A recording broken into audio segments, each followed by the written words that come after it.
Hello বন্ধুরা, হাড়ে নাড়ার রেসিন বেস দিয়ে আজকে কিছু একটা তৈরি করা যাক। তার জন্য দুটো মিশ্রণকে ভালো করে মিশিয়ে নিলাম। আর এই মিশ্রণটিকে মেশানোর পর আমি বেলনির সাহায্যে বেলে নিলাম। এখানে বেলনি ব্যবহার করিনি, ওই আঠার কৌটোটাই ব্যবহার করে বেলে নিলাম। আর ওই আঠার কৌটোর যে ঢাকনিটি সেটি দিয়ে এইভাবে গোল একটি বেস তৈরি করে নিলাম। এবারে এই গোল বেসটাকে আমি ছুরির সাহায্যে এইভাবে 5টি টুকরোয় কেটে নিলাম।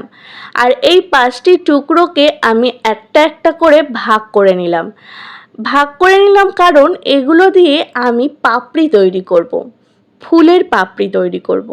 ঠিক এই রকমভাবেই আমি ফুলের পাপড়ি তৈরি করার চেষ্টা করছি। দেখো, এখানে 5টা পাপড়ি আমি তৈরি করে ফেললাম।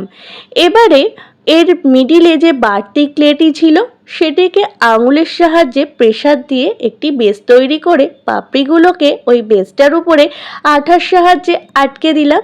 একটা একটা করে পাপড়িগুলোকে আটকে দেওয়ার পর এবারে পাপড়ির ব্যাক পোর্শনে যে বৃন্তটি থাকে সেটি উপর থেকে যেমন দেখতে লাগে ঠিক ওই রকমভাবে বৃন্ত তৈরি করলাম। তোমরা এতক্ষণে বুঝতেই পেরেছো এটি কি ফুল তৈরি হলো। ঠিকই ধরেছ, কৃষ্ণচূড়া ফুল তৈরি হলো। এবারে এই কৃষ্ণচূড়া ফুলের পরাগ তৈরি করার জন্য কিছুটা সুতো ব্যবহার করছি। আমি এখানে লাল সুতো ব্যবহার করেছি, তোমরা চাইলে সাদা সুতোও ব্যবহার করতে পারো। তো এই সুতোগুলোর গায়ে আঠা লাগিয়ে প্রথমে তো ছোট ছোট করে টুকরো করে নিয়েছি, তারপরে আঠা লাগিয়ে নিলাম আর কিছুটা ক্লে এই সুতোগুলোর মাথায় আটকে পরাগ তৈরি করে নিলাম। এবারে এই একগুচ্ছ পরাগকে আমি এই ফুলের মিডিলে আঠার সাহায্যে বসিয়ে দিলাম। একই রকমভাবে আমি 2টি ফুল তৈরি করেছি এবং এই ফুলটির ব্যাক পোর্শনে একটি টপসের পিন আটকে কিছুটা ক্লের সাহায্যে এই ফুলটিকে তৈরি করে নিলাম। শুকিয়ে যাওয়ার পর কালার করব। কৃষ্ণচূড়া ফুলের কালার হলুদ হয় আর লাল হয়, তবে লাল ফুলটা আমার বেশি পছন্দের, হলুদটাও খুবই পছন্দের।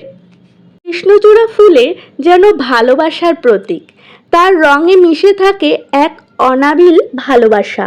সাধারণ সুন্দর এই ফুলটি গ্রীষ্মকালে আমাদের মনে এক অনাবিল আনন্দ এনে দেয়। ব্যাস, তোমাদের সঙ্গে কথা বলতে বলতে ফুলটা কালার করা কমপ্লিট। এবারে এই ইয়াররিংসটাকে আমি আরও সুন্দর করে সাজানোর জন্য কিছু লেহেরিয়া চেন এইভাবে আটকে নিলাম।